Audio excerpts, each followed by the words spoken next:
ఈరోజు మార్నింగ్ నాకు అర్థమైన విషయం ఏంటి అంటే, నిజంగానే కర్రీ బాగోకపోయినా బాగుంది అని చెప్తారనే పెద్ద క్వెషన్ మార్క్ అయితే వచ్చేసింది. అది కూడా ఎందుకో చెప్తాను వినండి. ఎక్కడ ఇన్‌స్టాగ్రాము, యూట్యూబ్ స్క్రోల్ చేస్తూ ఉంటే నాకు పాలకూర వెల్లుల్లి కారం అని చెప్పి తెగ చూస్తున్నా. సరే ఇంకెందుకు ఆలస్యం చూస్తుంటే ఇంత టెంప్టింగ్‌గా ఉందని అయితే నేను స్టార్ట్ చేసేసాను.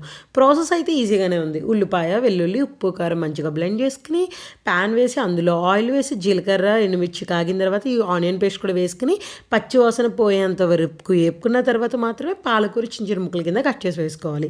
అది నూనె పైకి తేలేంత వరకు మగ్గనిస్తే కూర అయితే రెడీ అయిపోయింది. చూస్తుంటుంటే కూర మాత్రం టెంప్టింగ్గానే ఉంది. కానీ ప్రాబ్లం ఏంటి అంటే అన్నం ముద్దల నోట్లో పెట్టుకోగానే అసలు ఎందుకు వండానురా సామి అని చెప్పి చాలా బాధ అనిపించింది.